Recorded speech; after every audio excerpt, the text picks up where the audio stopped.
Life can be overwhelming. That's the way life works. It is testing you. It is going to throw problems at you, and it is going to throw them at you all at the same time. This is the way life works. Murphy's Law.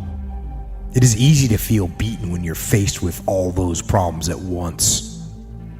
But let me tell you, that does not mean give up fighting. In fact, it means the opposite. It is time for you to fight harder. To dig in, to go on the warpath, to assess what the problems are and decide which one you are going to attack first. Then, get started. Attack. And listen, it won't be easy. In fact, it will be hard. Life is hard. That's what life is. So I had a whole bunch of adversity growing up. You know, my soon-to-be stepdad got murdered. Just a bunch of things, you know, came upon me, and I had a woe is me mentality. And I realized that no one was coming to save me, so I decided to save myself. And it started really with me just trying to get out of my hole, get out of the mindset I had. And my bright idea at 297 pounds was to try to be a Navy SEAL. You know what? I don't have enough time to even explain how hard I was training. I basically got a mindset to where whenever I was sitting down, you know, we have like two parts of our brain. We have the real soft part and then the real hard part. And we all love the soft part, but the hard part was just telling me, you have to do more. So even when I watched TV, I went to the store and bought a very cheap stationary bike, and I had to literally earn my TV time. So there wasn't a second during the day that I wasn't working out trying to burn calories. So the only time I wasn't working out was when I was sleeping. But the trick is, you have to stop getting out of your own way and out of your own head and listening to these voices in your head that say you're not good enough. And the funny thing about it, when I was 297 pounds, I never thought it was humanly possible for David Goggins to become, you know, the person in the day. The only thing that changed was my mind. And there's this thing I always tell people, there's this placebo effect. And, you know, if you take an aspirin, you know, it makes you feel better. A lot of times that aspirin doesn't make you feel better. It's just what you think it's going to do for you.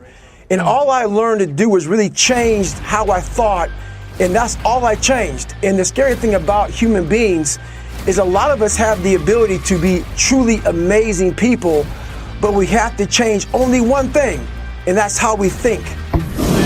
Today is your opportunity to be a leader. You must look at yourself as a leader. As a leader, you no longer have the fucking option to take the easy path in life. As a leader, there is no snooze button. It can be very lonely. Through your actions, you can change the mindset of those around you. You must do when you don't want to do. You have to find your best self when you are the least motivated. Your brain is like a muscle. You have to push it to a point of discomfort. All those days and nights you don't want to train, those are the days you must train. You must change the way you look at discomfort. And these challenges that you face, they are going to do their best to take you down. Do not let them. Stand up. Dig in. Line up those problems and confront them, face them, fight them. Do not let them bring you down.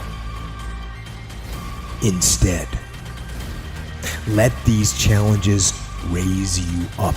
Let them elevate you. Let their demands and their trials make you stronger. Let the adversity you face today turn you into a better person tomorrow.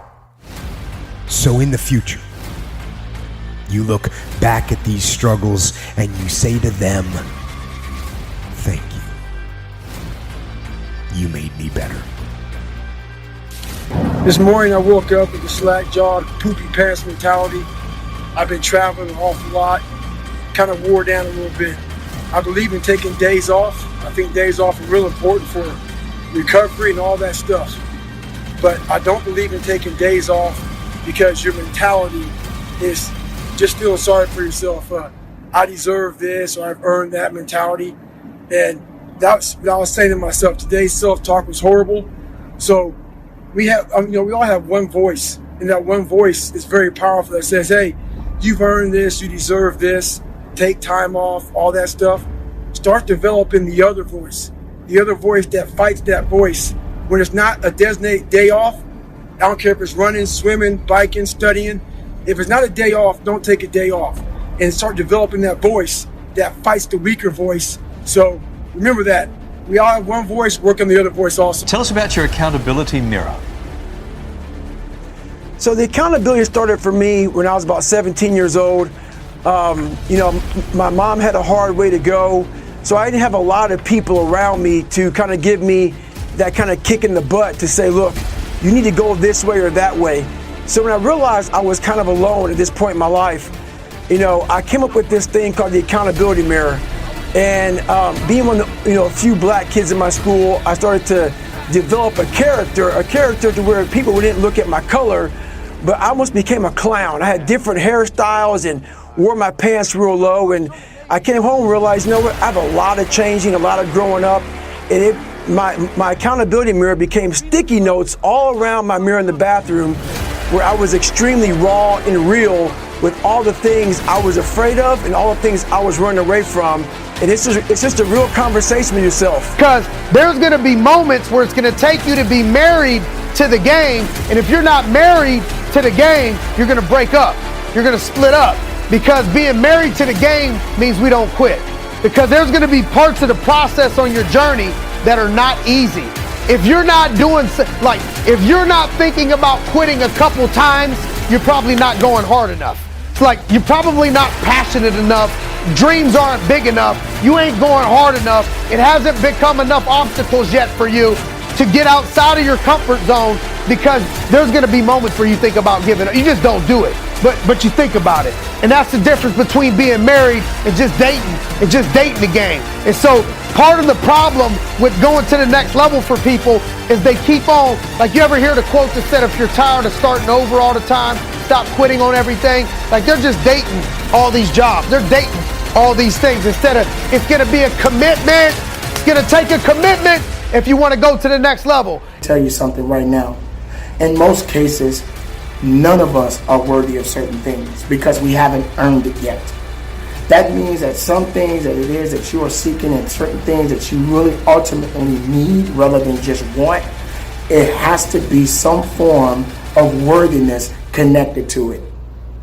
Do you really want to get further in life? Do you really want to get to the next level in your life? Then what are you prepared to do? How far are you willing to go? What type of sacrifices are you willing to make? Or are you in a position to give excuses all of your power? Are you willing to let excuses control the life that you've been given? Regardless of the circumstances, being hard on yourself to some degree may be okay. But when you start to have a pity party, when you start to put yourself in a position as if your life is over, then shame on you. Because your life is not over.